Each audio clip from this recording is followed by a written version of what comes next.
Hey everybody, it's me, Remy, the comic book poser, and today I would like to invite you to enter the Poserverse. I've got two things going on today. Number one, this will serve as the hot books you should pick up for the 1st of July. I know it is a light day, and I'll talk about the books that I'm actually planning on picking up. And then the second thing, at the end, I got a bag in the mail, so it'll be my second ever What's in the Bag, from superherostuff.com. So, without further ado, let's see what makes this week's pull list. Hey! The champ is telling you to do something. All right, you know what? You know what? You know what just happened? Because you didn't do what he said? You know what? You know what? You just made the list! Everybody that I've seen talking about books online this week, other, people who do weekly list style shows, have talked about how this is a week off of comics for them because there's not a single Marvel or DC book coming out. But if you're looking to kind of expand into some content from other publishers, this is the perfect week for you to go to your shop and pick up some new books. There are 2 number ones coming out this week that you can start into a fresh series with, and then there are several books that are early into either their full run or early into their arc that you only have to pick up, 2 or 3 back issues at the most to find something new to read. The first publisher I'll talk about is IDW. The first book coming out from IDW this week is Ghostbusters Year 1, number 4, and I believe this is 4 of 4. This has been one of my favorite series to read as it comes out each week. Ghostbusters is probably the movie that I am obsessed with from my childhood. I remember the first profanity that I muttered in my life was me saying, "God damn it," because I learned it from Ghostbusters, and my mom reminds me of that quite frequently because I have a potty mouth. In each of the Year 1 stories, it's focused on individual, of the 4 primary members of the Ghostbusters, and it's kind of an origin story of how the team came together, and it's lovely little capers that you don't get from any of the other Ghostbusters storylines, that they all work under the assumed knowledge that you understand who the characters are when you jump into things, right? That's the exact same way that the original Ghostbusters movie works off of. You get some backstory in the reboot of Ghostbusters where you have the 4 women take the lead. So this is nice to kind of offer some context to who the 4 men who ain't afraid of no ghost are when they want to come together to start the Ghostbusters. This book is going to focus solely on an interview with Eon Spengler, who is inspecting things that have happened to the firehouse, which is where the Ghostbusters, live, the iconic firehouse. And he's going to talk about kind of the last chapter of the Ghostbusters as an organization in terms of their origin story. This is a fun read. It's written by Eric Burnham, and the art is by Dan Schoening. And if you're a Ghostbusters fan and you haven't been reading this series, I would highly recommend checking each of these 4 books out, because it does an excellent job offering backstory to make sense of some of the original things that you would get from the original Ghostbusters movies or even the cartoons. The second IDW book I also plan on picking up this week is I Can Sell You a Body number 4. Again, this is a pretty entertaining story that has focused on Denny Little, who is, imagine like a TV psychic, like one of those like John Edwards kinds of shows where he can divine information from the crowd and get you into contact with your loved ones.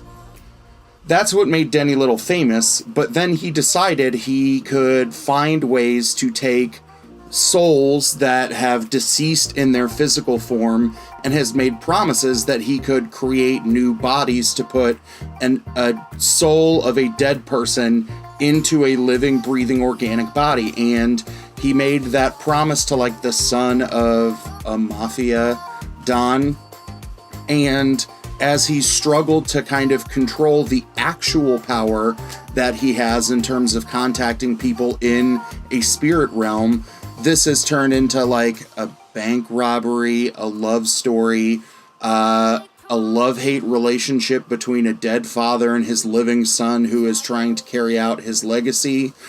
It's wild. The art in this book is insane. That if you like ghost stories, you like watching people kind of divine their powers, I think the artist of this book, George Combatis, does a fantastic job kind of bringing this world to life.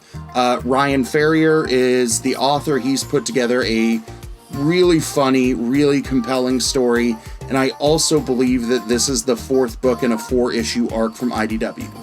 So, when people say there's nothing to pick up this week, there are 2 solid reads from IDW. From Image, I've got a couple of books I plan on picking up this week, and one of them is new to me. Probably the book that's gotten the most hype coming into this week from Image is Negan Lives #1. Or, if it's a one-shot, Negan Lives. Here's where you can yell at me in the comments. Have I read the Walking Dead comics? No. Have I watched The Walking Dead? Maybe like halfway through season 2. Move this man!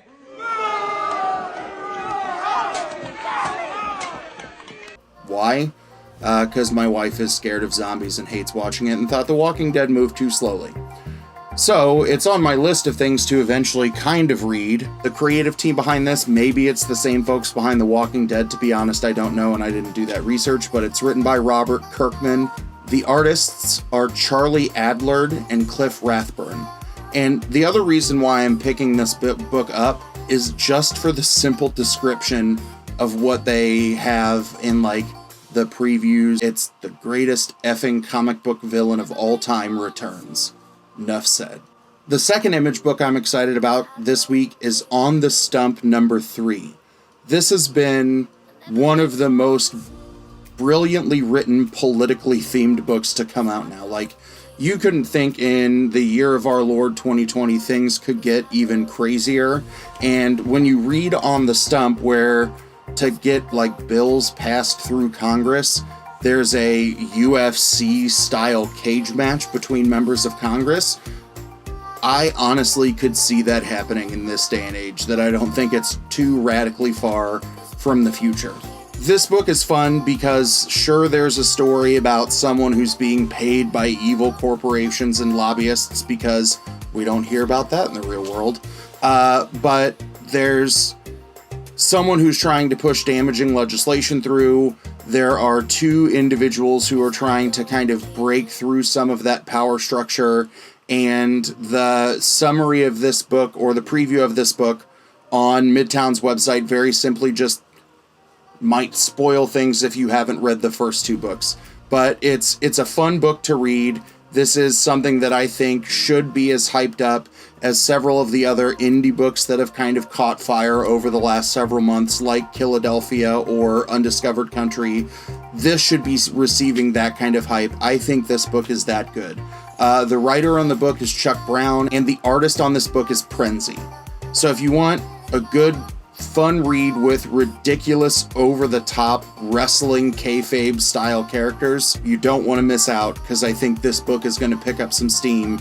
My next Image book for this week is Reaver #9, written by Justin Jordan and art by Nico Henrikon. This is the 3rd part of the 2nd arc. I really have enjoyed where this story has gone. It's exciting. I like watching kind of this evil, wretched anti-hero in the Skin Eater, who I would love to cosplay as, because she looks wicked as hell, but I'm too fat and wouldn't look good in one of her costumes. It's a fun story, especially if you like fantasy reads. It kind of originated as a Dirty Half Dozen style story in the original kind of mission or quest that these folks were on, and now each of the previous books has kind of revealed the fate of a character who we didn't know what had happened to them in the first arc. So we'll see if it's a question about, getting the band back together again.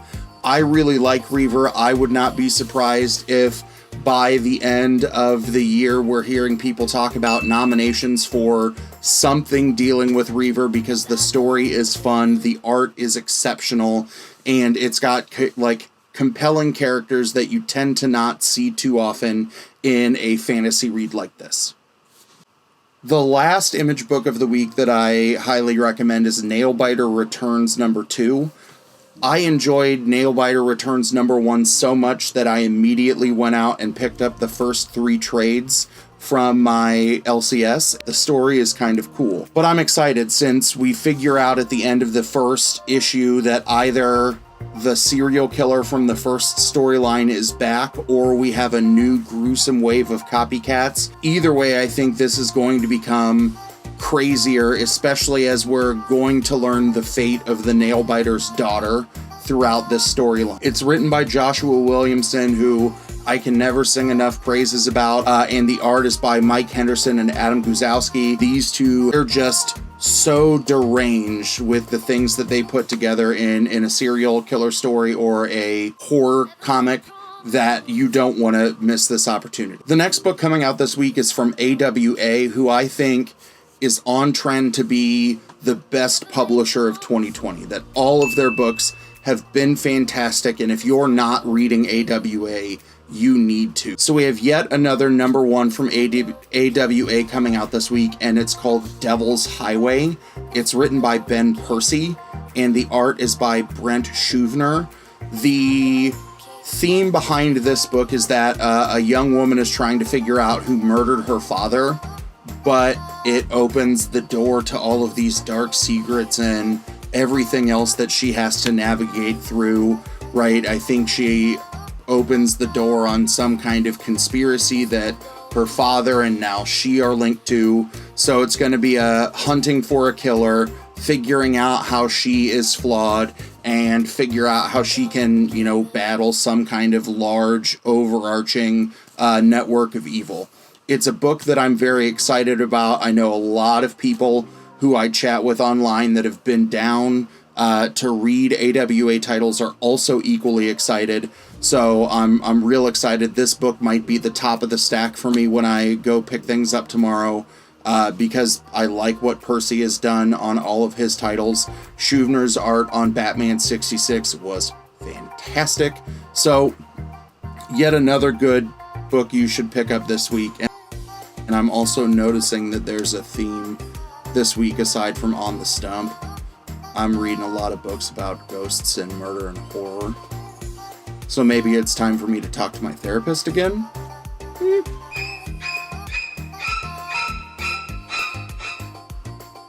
2 more books. There's one from Boom Studios that I plan on picking up this week, and it's King of Nowhere number 3. The story is written by Maxwell Prince, and the art is by Tyler Jenkins. This is just a bizarre story from start to finish that Dennis, who is the main character, shows up in this city, or village of nowhere that is full of people with all kinds of absurd abnormalities to their appearance, right? There's the guy whose face is upside down. There's John Doe, who's literally half man, half deer. In the second issue, we meet a guy who has no skin, but his organs and muscles don't fall out. It's like, if Sam Goodbody from the 80s was a real living, breathing person. And then there's somebody who is hunting Dennis, and we don't know why, but it's safe to say that nobody in his path between him and Dennis is safe. This is a weird book that I picked up number 1 just by kind of looking at the cover, and the owner of my LCS kind of looked at me and was like, really, dude, what's the sell on that book? He sold me on Join the Future, I sold him on King of Nowhere, and I'm excited to see where this story goes. My last pickup for this week, I'm in the same boat as Nailbiter Returns. It's a continuation of a story that I have not yet completed reading. From Dynamite Entertainment, it's The Boys Dear Becky number 2, which is written by Garth Ennis, and the art is by Russell Brown. I read Dear Becky number 1, had the same kind of reaction that I did to Nailbiter Returns. I was like, this is kind of cool. Went and picked up the first 2 trades for The Boys, and now I'm playing catch up. But I think it's interesting now that I know a little bit more about Wee Huey and some of the other original characters from the first run of The Boys. some of the things that I learned in Dear Becky #1 at least start to make sense. So if you've read The Boys, pick it up. It's, a continuation of a 12-year-old story that a lot of people were sad ended. If you're into the Amazon series, I don't know if you get enough information. I've only watched like 2 episodes to see if you have enough to read Dear Becky, but I thought the first book from a I have no knowledge perspective was kind of cool. It was an intriguing story that hooks you in, that makes you question the past, with art that matches the classic art from the original Boys run, and it's definitely something that you should consider picking up. So all in all, I have 9 books that I'm picking up this week when everybody's like, oh, it's a slow week, or we're taking a week off because there's no DC or Marvel.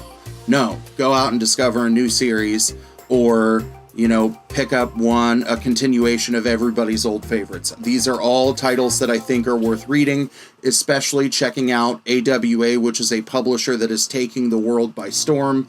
And I think the more people who buy AWA, the more quality content we're going to continue to see from them, or maybe some of these initial 4-issue story runs can expand a little bit more because people are eating it up and buying. Now it's time for what's in the bag. Ta-da! Classic Booster Gold look. Oh, hell yeah. I like Wonder Woman. So, as always, thanks for stopping by. Have a good one.